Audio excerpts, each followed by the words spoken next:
पर जो हमारे बलवान सिंह जी दौलतपुरिया जी जो उम्मीदवार हैं, लोकप्रिय उम्मीदवार हैं, जनता के बीच में रहने वाले उम्मीदवार हैं।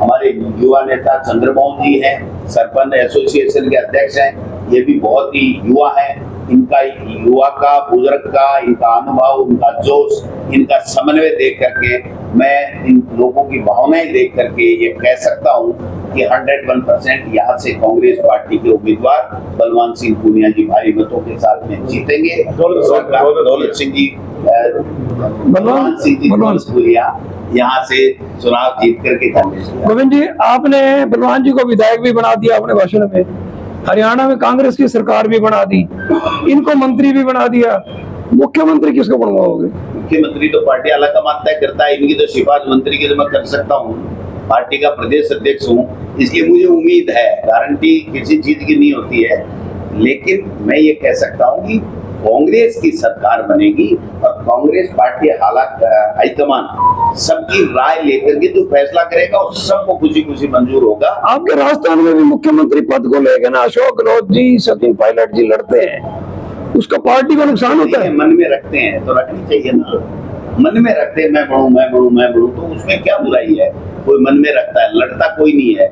जब बना दिया अशोक गहलोत जी को तो सबने मारा और 5 साल बीजेपी ने काफी प्रयत्न किए, काफी षड्यंत्र किए, लेकिन 5 साल सरकार चली, क्योंकि इस देश का किसान, नौजवान, दलित, पिछड़ा, ओबीसी, तमाम मातृशक्ति तमाम लोग मोदी जी के ये जो 10 साल का कुशासन है इससे नफरत करते हैं और मोदी जी की झूठ उजागर हो चुकी है कि वो केवल सत्ता के लिए बातें करते हैं। हिंदू, मुसलमान, पाकिस्तान, कब्रिस्तान, शमशान, हिंदुस्तान, पता नहीं क्या क्या बातें करके एक समय कुछ कहते। अभी कल परसों में पढ़ रहा था कि मैं जब कुछ भी नहीं था तब 28 बार अमेरिका के 28 स्टेट में जाइए।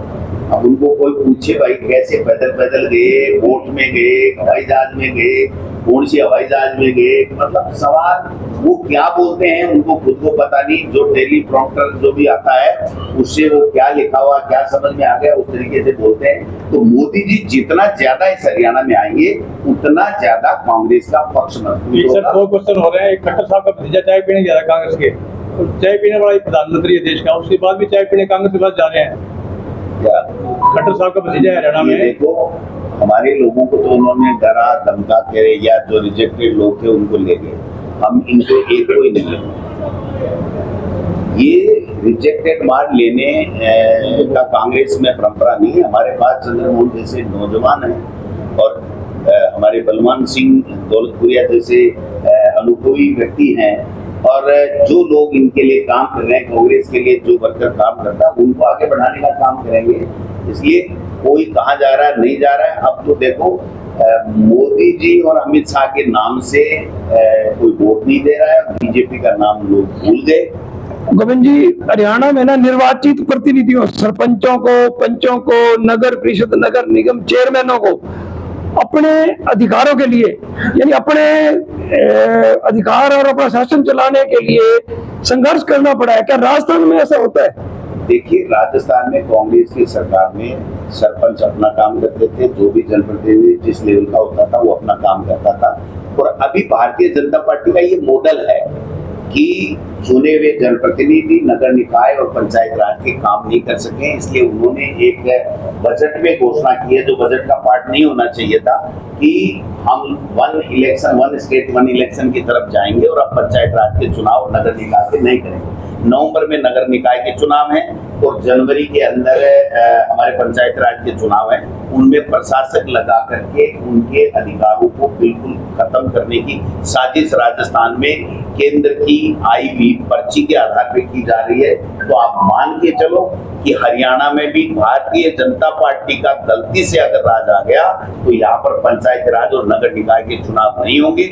ये कांग्रेस पार्टी और राजीव गांधी जी की देन है कि ये जो सिस्टम बनाया कि 100% 5 साल में अनिवार्य रूप से पंचायत राज और नगर निकाय का चुनाव होगा और वो संविधान में संशोधन कर दिया, इसलिए इनको मजबूरी में कराने पड़ रहे हैं। ये किसी को नहीं चाहते अपने दो और अपने दो के अलावा। एक आज आपने मैं पूछना चाहता हूँ उस कानून के तहत दे रहे हैं जो यूपीए सरकार के समय खाद्य सुरक्षा गारंटी अधिनियम जो कानून बनाया था सोनिया जी ने और मनमोहन सिंह जी ने, उसी के तहत दे रहे हैं। आज काम दे रहे हैं, किसी को रोजगार दे रहे हैं गरीब को, तो वो मनरेगा के कारण से दे रहे हैं। आज भ्रष्टाचार समाप्त होने की बातें चल रही हैं, तो वो आरटीआई के जो कानून हमने बनाया था, 18 साल का नौजवान अगर कोई वोट का अधिकार रख के लोकतंत्र में अपनी भागीदारी सुनिश्चित कर रहा है, तो ये कांग्रेस की देन है। इनकी देन है नोटबंदी, इनकी देन है आप देखिए इलेक्ट्रोल बॉन्ड, जिसमें छापा डालो, उसी से चंदा ले लो और उसको छोड़ दो। इनकी देन है किसानों के 3 काले कानून जो खून के आंसू रुला दिए और 700 किसान शहीद हो गए। तो इनमें हमें जमीन आसमान का फर्क है और जनता को हम यही बताते हुए घूम रहे हैं कि भाई इनमें हमारी सोच में फर्क है। कांग्रेस पार्टी जनता के लिए काम करती है, ट्रस्टी के रूप में सरकार चलाती है। गोविंद जी, अंतिम प्रश्न पूछ लेते हैं आधे मिनट का। आपने कहा कि इतने पत्रकार नहीं देखे, राजस्थान में पत्रकार नहीं है। भाई इस छोटे से गांव में इतने लोग, तो अब मैं तो मानता हूं कि गाँव नहीं है, शहर से आए। मैं तो सब जगह घूम रहा हूँ, लेकिन मेरी लोकप्रियता के कारण से तो आए नहीं। तो मुझे लगता है कि भगवान सिंह जी दौलतपुरिया या चंद्रमोहन जी का विशेष, इन दोनों में जादू है। इन दोनों में जादू को फेविकोल का जोड़ बना दो, आपका भी काम होता रहेगा और हमारा भी काम।